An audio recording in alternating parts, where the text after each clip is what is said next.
All right, so we're moving into chapter 3 here, our first section. This is really the first one where we're going to be doing a lot of math. We did a little bit with the regression, but that was almost all in the calculator. Here we're going to be doing some things by hand. I will also teach you how to do some of those things in the calculator so that we can save some time. So most of what's in this lesson is review, stuff you learned even in elementary school, because the measures of center you've known for a long time, most of them anyway, especially mean, median, and mode. Mid-range generally is something new. So a measure of center in general is a value that is at the center or middle of a data set. The mean, also called the arithmetic mean, is found by adding all of the data values and then dividing by the total number of data values. So you all know how to do that. Median. The median is the middle value when the data is arranged in ascending order, which means lowest to highest. So whatever that middle number is. If the number of data values you have is odd, then there will be just one exact value in the middle. If you have an even number of pieces of data, however, you will actually end up with two numbers in the middle. If they're the same, then that's your median. But if they're not, you actually end up finding the mean of the two middle values. So we do middle 1 plus middle 2 and divide by 2 if they're not the same. The mode is the value that occurs with the greatest frequency. So the way I was always taught to remember is mode most often. So it's the value that appears most often. You can have data that doesn't have a mode. If every single piece of data just appears once, there is no mode. You might have a set of data where there are two modes. We would call that bimodal, or you could have multimodal data where maybe you have three different values or more that all appear the same amount of times, but more than the others. Mid-range is typically the one that's new, and that is found by adding the min and the max and dividing it by 2. I will tell you that people miss this one a lot just because they don't take the time to study it, and I get people like subtracting instead of adding sometimes. So make sure you know how to find that mid-range.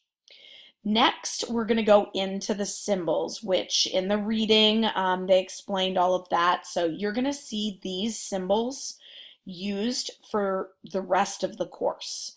When we get to our hypothesis testing and confidence intervals at the end of the course, we're going to use these same symbols that we've introduced here at the beginning.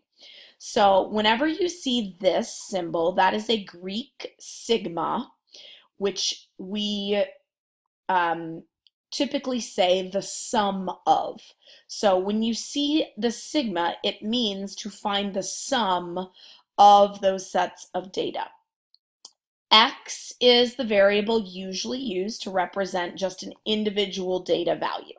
So X equals 5, X equals 8, whatever is in the data. Lowercase n is the number of data values found in a sample. If we use an uppercase N, that means we're referring to the number of data values in the entirety of the population. So just like how we talked about, statistics are for samples, parameters are for populations, same idea here with the lowercase and uppercase N variables.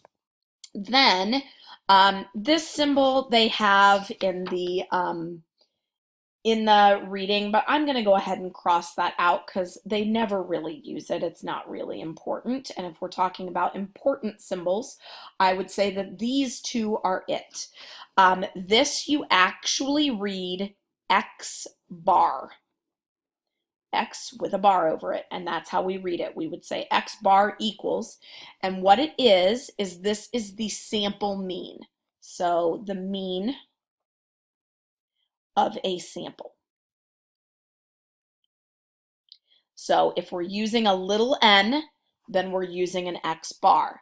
If we're using a capital N, because we're talking about an entire population, we will use this, which is the Greek letter mu, and this means the mean of a population.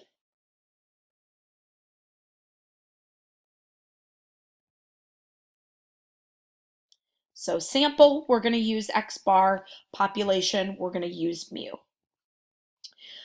A statistic is called resistant if the presence of outliers doesn't cause it to change much. We want our statistics to be resistant because if you have just one outlier and your statistic is not resistant, then it's going to have a big change as a result of that outlier. For that reason, most statisticians rely on the median as the best and most accurate measure of center because the median is the most resistant, meaning that it is the least affected by the presence of outliers. The mean is very greatly affected by outliers, which is why we typically do not use the mean. So after you guys take a quiz, everybody always wants to know how they did, and you'll say, what's the class average? I don't look at the mean, I look at the median. The median is a better measure of center because it's not affected by those outliers as much. Now, rounding rules are going to be extremely important in this course. When you get to, quizzes, tests, midterms, all of that, they are going to expect that you know how to round the data. Sometimes they'll remind you, and sometimes they won't.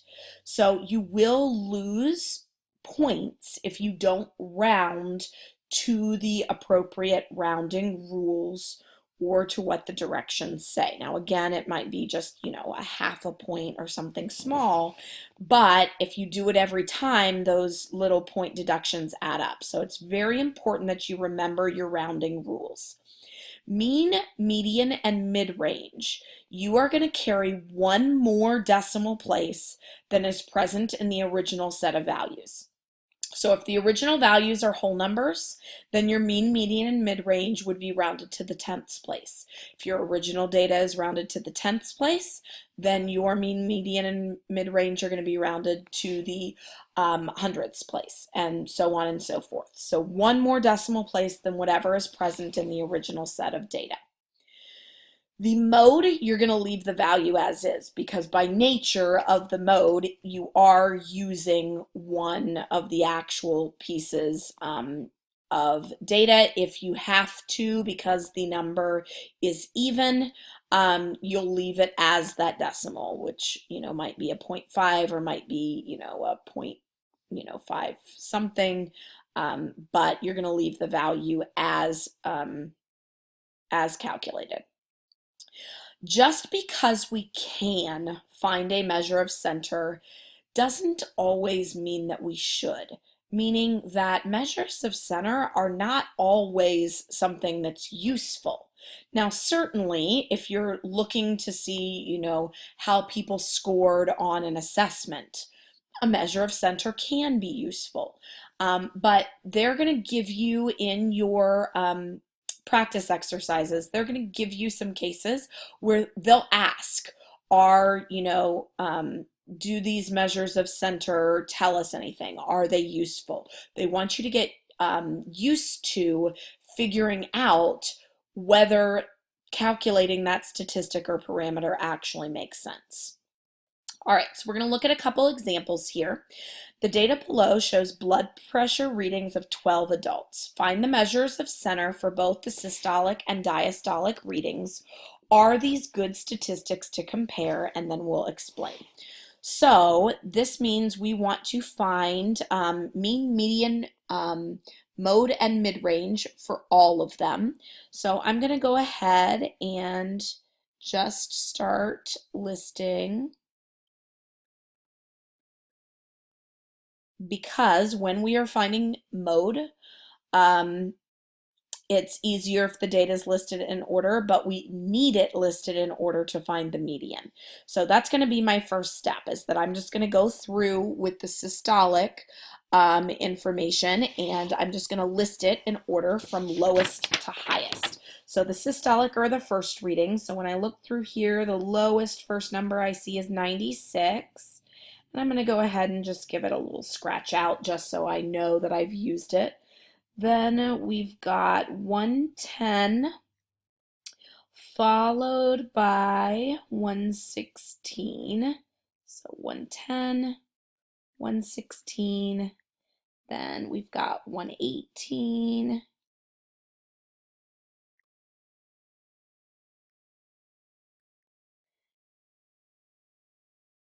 Next, let's see, we've got 120.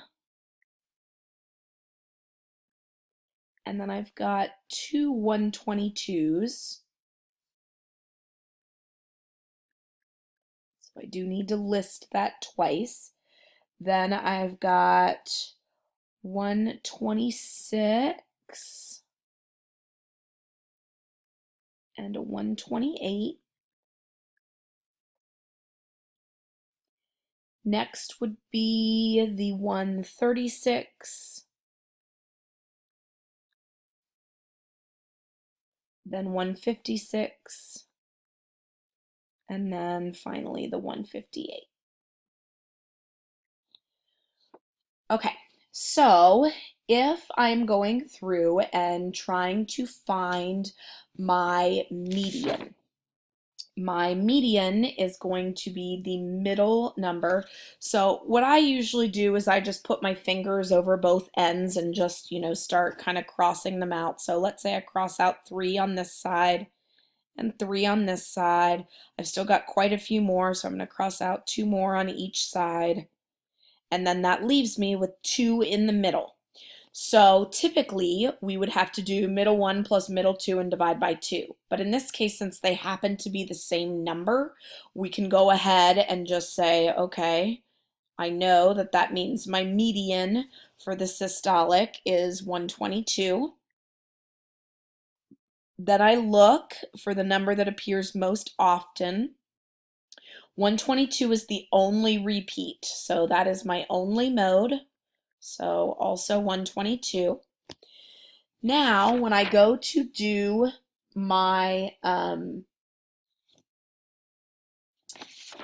mean, we're going to go ahead and bring in the calculator.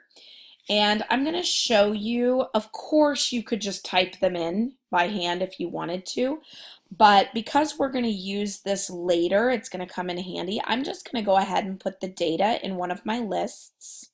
So I'm going to clear list 1, and I'm going to go ahead and preemptively clear list 2 as well. So I'm just going to type all this data in as I see it. And I'm just typing it in the order that I already listed it in, because that's just easier.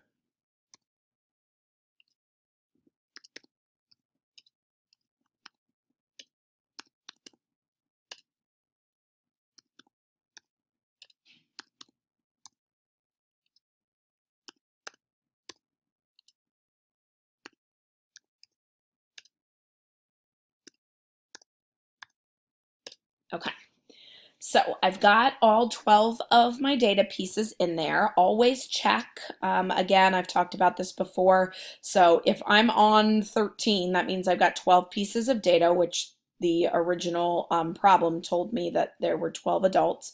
And then I just kind of scroll through it, make sure I didn't make a typo. So if you wanted to calculate these, you go to Stat. Then you're going to scroll right to highlight the Calc menu. And we're going to choose choice 1 for one variable statistics. And then we just tell it which list, which I did put the data in list 1. You can leave frequency list blank, we don't need that. And then just press calculate. What it does is it's going to give you lots of pieces of information here. And right now, the ones that we care about are X bar, sum of all X, because we're trying to find the median. So I want you to show some work for the median. So if you don't want to show adding all those up, which I wouldn't either, you can just write down the sum, which is 1508. So my mean is going to be 1508, which is the total, the sum of all X, divided by 12, which gives me my X bar. When you actually divide that, it gives you what you see written up here for X bar, 125.6 repeating. Now remember that our rounding rules say we round 1 decimal place past the original data. So since the original data are all whole numbers, I'm going to round to the tenths place, which means I look to the hundredths to see whether to round up or stay the same. In this case, I round up, so it's going to be 125.7.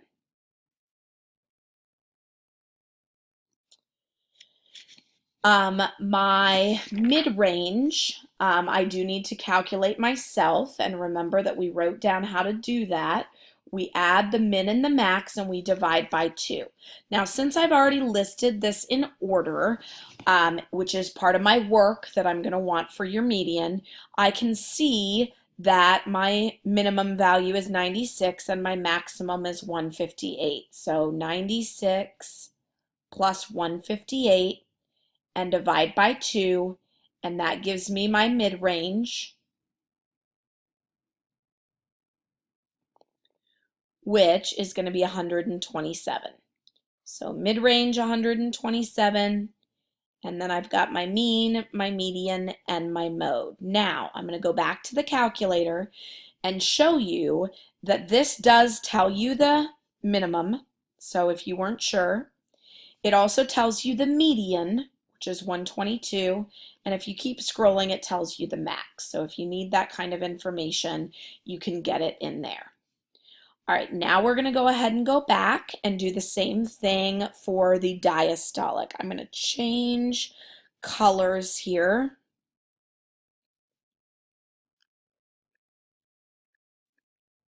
For us to do that. So the diastolic is the second number. And again, I'm just going to go ahead and make my list from smallest to largest. So starting with 52, and then I have 58. Looks like 64 would be next. I have two 72s, and then a 74, 76. Then I've got two 80s.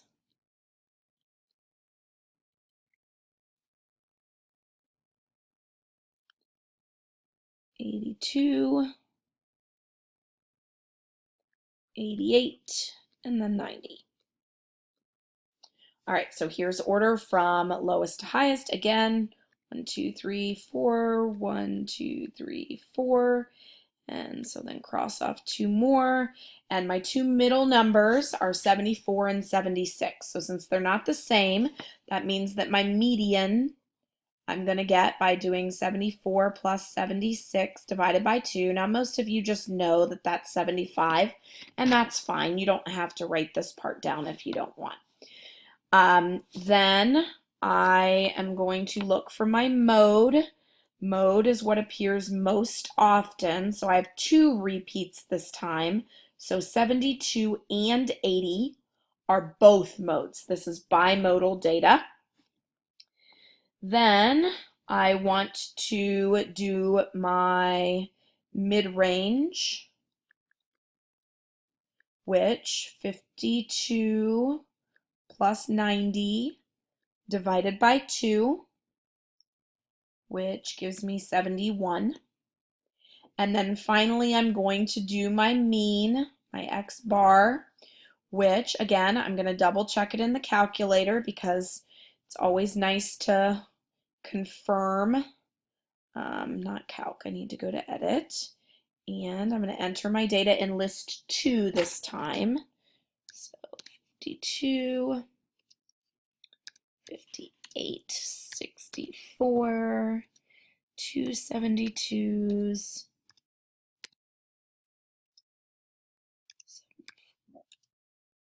6, 280s, 82, 88, and 90. Always double check that you have 12 values, which I do. Then scroll back through them just to make sure you didn't make a typo. Go all the way up to the beginning. Yep, that looks like my data. So I go to Stat, scroll right to Calc, choose choice 1. This time I've got my data in list 2, so I pressed second 2 to get there. Scroll down to Calculate, and there's all my info. So sum of all x is 888. So I'm going to do 888 divided by 12 just to check to make sure I get what this tells me, which this tells me 74, and 888 divided by 12 is indeed 74. So that's good. So I know that's right. I check my median. It says 75, which is exactly what I got. So we're good to go on that.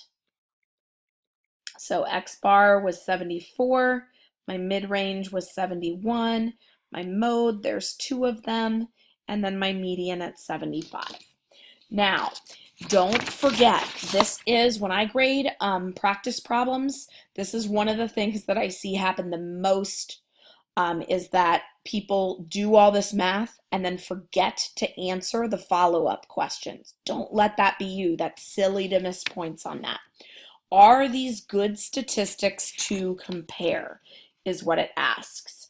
So, meaning, should we compare the, systolic to the diastolic averages?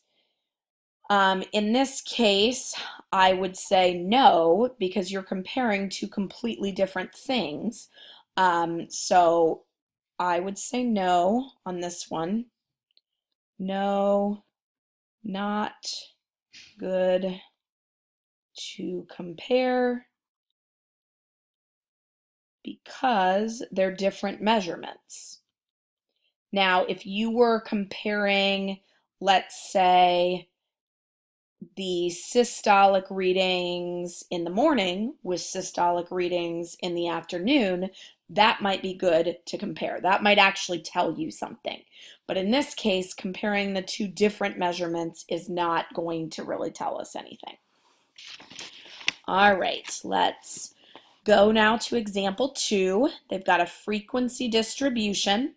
So you can see they've got their different classes and the frequency of that.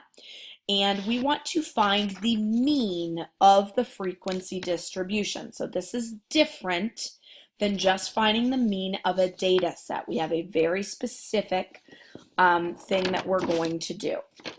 So what you are going to do is our X bar for the frequency distribution is going to equal the sum of all you take each frequency times each class midpoint.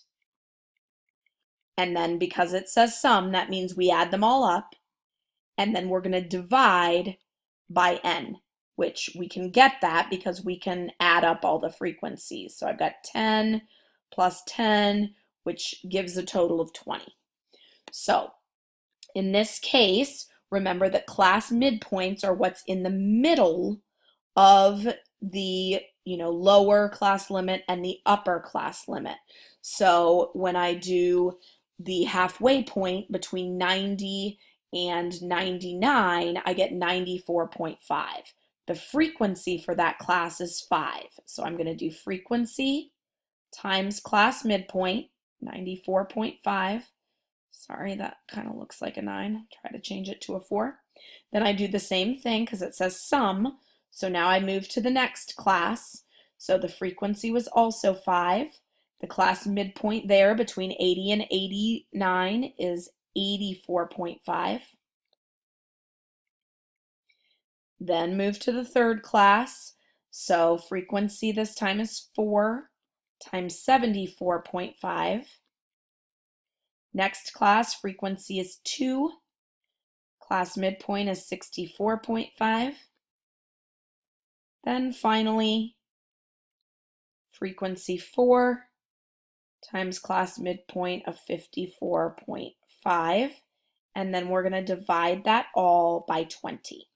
So we go to our calculator, press second quit so I can type this all in, and you can type it all in just one string. So 94.5, then 5 times the 84.5 plus 4 times 74.5 plus 2 times 64.5 plus 4 times 54.5.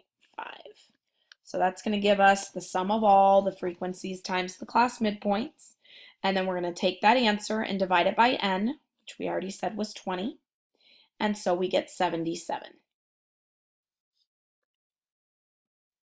So x bar equals 77. Then this is a list of the original data. So if I want to find the mean of this guy, then I'll go, this one I'm just going to do purely in the calculator. I'm just going to type in this data as I see it. Since it's not asking me for median or any of that stuff, I'm just going to go ahead and do stat, edit. I'm going to put it in list 3, and I'm just going to type it in exactly as it reads. So 51, 98, 55, 71, 87, 82, 83, 55, 90, 65, 76, 90, 71, 82, 97, 67, 99, 71, 88, and then 59. As I've mentioned before, but I'll say it again, please, please, please make sure that you are doing this in your calculator along with me, because you're not going to learn how to do it if you never practice it yourself. So I do see that I have 20 pieces of data, which is good. Again, you always want to go through and kind of double check to make sure that you don't have any glaring typos, which looks pretty good. All right, so then I go to stat, calc, one variable statistics. This time, press second 3 because it's list 3 that I used. Go to calculate, and it spits it out. So in this case, x bar of the original data, because I would round to the tenths place, would be 76.9. So x bar equals 76.9, very close to answer from part A because it says to compare it. So you can see that this method for finding the mean of a frequency distribution is seemingly very accurate when we look at what we had in the original data. All right, I would suggest writing down somewhere on your notes page the calculator steps that we use for finding the mean, the median. So we enter the data, which is stat edit. Then we do stat, scroll right to the calculate menu, and choose choice 1, which is 1 variable statistics. All right, I think that should set you up pretty well. Make sure that on ones like these that you do show your work just like I did here. And you're more than free to check it in the calculator, but I don't want just answers on your practice problems.